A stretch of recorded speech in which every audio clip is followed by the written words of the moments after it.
Namaskar viewers, welcome to this special telecast, a post-budget analysis on Sansad TV. I am Teena Jha. So, Finance Minister Nirmala Sitharaman presented the Union Budget for 2026-27 on Sunday the 1st of February, laying out the government's economic roadmap anchored in growth, inclusion and fiscal stability. So, how does this roadmap further strengthen India's economic resilience in the face of global uncertainties and volatilities? How will it put Indian economy firmly on course to realize the Viksit Bharat vision of 2047? To talk about this and much more, I am joined by Professor S. Mahendra, Chairman of the Prime Minister's Economic Advisory Council. Professor, thank you for taking out time for this very important conversation.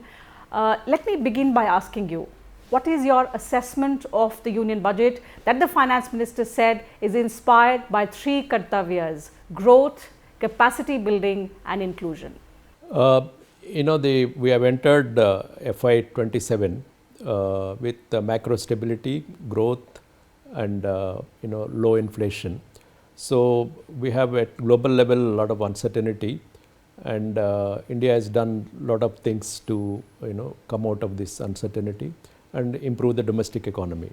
So the budget is a continuation of this approach of confident India for global competitiveness, and also improve the domestic capacities and improve the growth. So the same approach in the budget has followed, and it's part of a long-term view of our achieving the Viksit Bharat. So basically this budget in one sentence, it's growth and employment oriented, and also ease of doing business and ease of living and youth oriented budget. So coming to the three kartavyas, the Finance Minister mentioned the first one on economic growth, second the aspirations of the people, and third on inclusive kind of regional and other things. So the focus is on economic growth, more manufacturing push is there. There are 7 things she mentioned in the budget. One is the semiconductors and biopharma for 10,000 crore, and also chemicals, the capital goods, and the others are more of challenges for MSMEs, and several things she mentioned about manufacturing push. Union budgets are often assessed by the headline announcements that the finance ministers make each year. This time there is a criticism that no such big bang announcement has been made by the finance minister. Is it because this roadmap lays greater emphasis on macroeconomic stability? That perhaps is the biggest focus, and that's why no big bang announcements as such have been made by the finance minister? Yeah, this, as I mentioned, it's a part of the annual budgets are part of the continuation of achieving the goals of 2047, the Viksit Bharat. So the focus is on more medium term, long term, rather than pleasing people immediately with big bang tax reforms or tax announcements or these things. So that's why the focus is on productivity, competitiveness, and global how we can export, and also domestic growth, consumption, investment in domestic. So that's why the focus is on more manufacturing, because agriculture services were given in earlier also. So the government is now wants to enhance the domestic growth, and we have fiscal discipline also, and also capital expenditure has continued because earlier it was 11.1 crore. Now in the next budget it will be 12.2 crores. So and also focus on urbanization, like city economic regions and other things we are doing. So economic growth wise focus is on manufacturing and MSMEs, and also employment oriented. For example, the tourism sectors focus, and also some of the service in the Kartavya 2, she mentioned about services growth, where we can have city economic regions and other things, so that we can improve both growth and employment. Since you also spoke about the city economic regions, the announcement that was made with regard to urban development by the Finance Minister, tell us about what really is the vision behind this announcement, because we see it reflects an inspiration of cluster-based development that we've seen in other parts of the world, particularly in East Asia. And it's important given that we have limited access to resources, but we have a significantly huge population. So the vision behind this announcement, and how will that be implemented in the years to come? No, so far, since independence, the focus has been more on rural development, agriculture, rural development and all. But now the share of urban areas will increase to almost 50% by 2047 and by 40% by 2035 or so. So in that context, we need to have more planned urbanization. So the city regions kind of which the budget mentioned, that will increase our growth and also inclusion, because many urbanization is increasing, and if we see the countries, different countries, the urbanization, they were planned one, and also taking care of the urban infrastructure and also services like health, education and employment things. So we need to focus on urban areas, and the budget has taken these measures. The Finance Minister described it as a Yuva Shakti-driven budget, with emphasis also on empowering the marginalized, the poor, the Divyangjans. Let me ask you a question on some of the proposals that the Finance Minister made, particularly keeping the youth in mind. And how do you see those measures accelerating our efforts in reaping the maximum potential of demographic dividend? Most of the measures related to youth, because our median age of the population is 29 compared to other countries 40, 50 and all. So in that way we need to focus on youth and employment also. So the budget has taken several measures like skill, a lot of focus on skill improvement, because demographic dividend can't come without skill and education and all.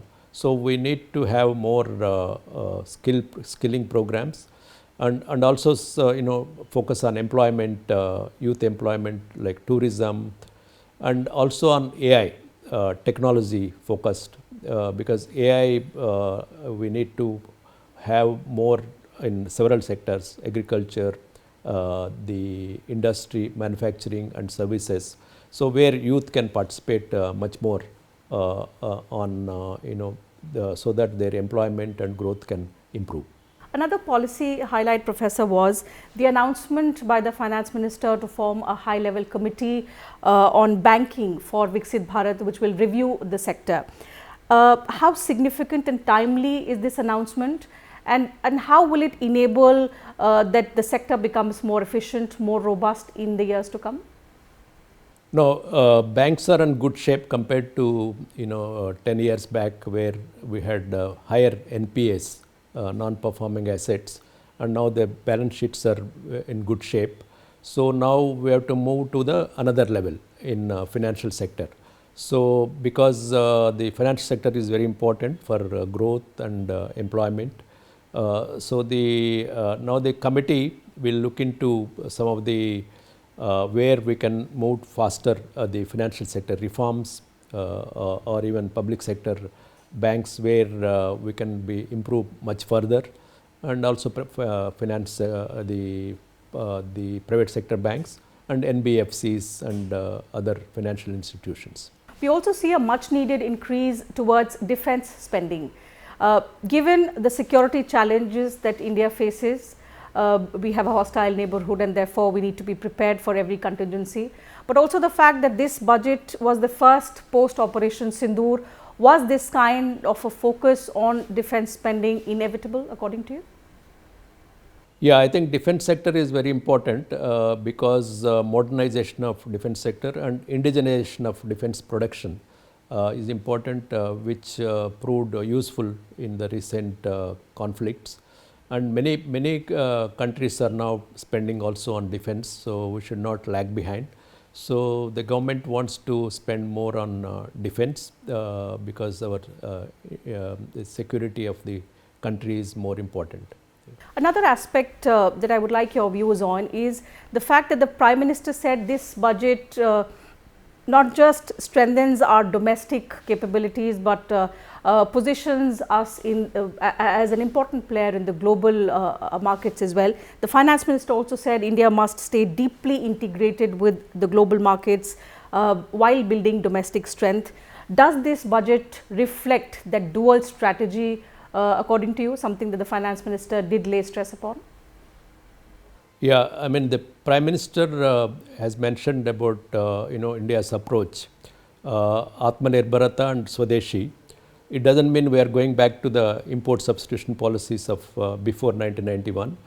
So here what he's talking about is the global competitiveness we should have in India's manufacturing sector, including the quality and other things we should improve, so that we can export and also domestic use. We should have quality products. According to him, we should have this approach of competitiveness. So that's why the budget has talked about thing, and also trying to attract FDIs and other things. For example, in Part B, they mentioned AI, tax holiday for cloud services if somebody is coming to India till 2047.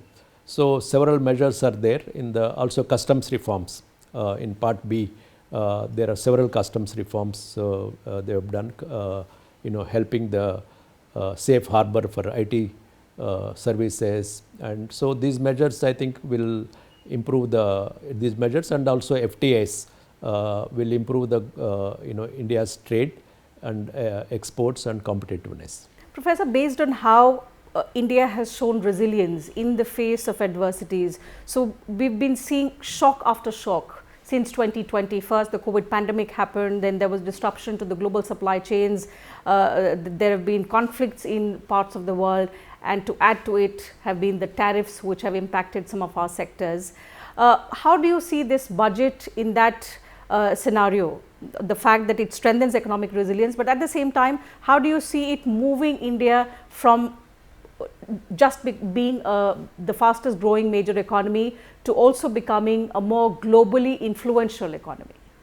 I mean the global, earlier we had 3 decades, the globalization kind of thing, the Washington consensus kind of thing. Now the people are doing protectionism across the world. I mean, so the tariffs, this lesson for India regarding these tariffs is that we should be more self-reliant. And many countries are doing industrial policies to produce in their own countries. So India is also wants to have particularly some of the semiconductors, chips, rare earths, critical minerals we want to produce here, and with global competitiveness. And FTAs will give opportunity for India to export these goods at low tariffs. For example, EU, UK, and we had FTAs. So that will benefit, and the budget has provided some of the manufacturing push, and also in the customs reforms. So that will benefit the our Indian economy to be more competitive, and also globally more competitive, and also to have Atmanirbharata.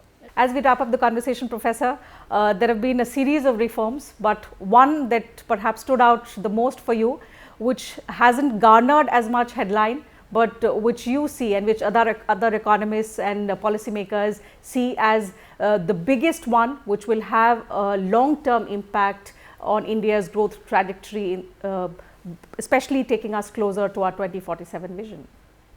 Earlier we had done a lot of reforms, the income tax reforms and GST reforms and several other reforms. As the finance minister mentioned, when the Prime Minister announced from the Red Fort 350 reforms were undertaken in the last few months. So in this budget, I feel that the main thing, reform kind of thing, is the ease of doing business and ease of living.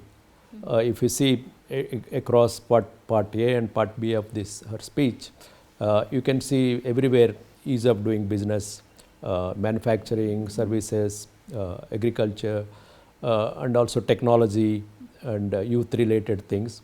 Everywhere ease of doing business or ease of living. So that is even part B is also mentioned.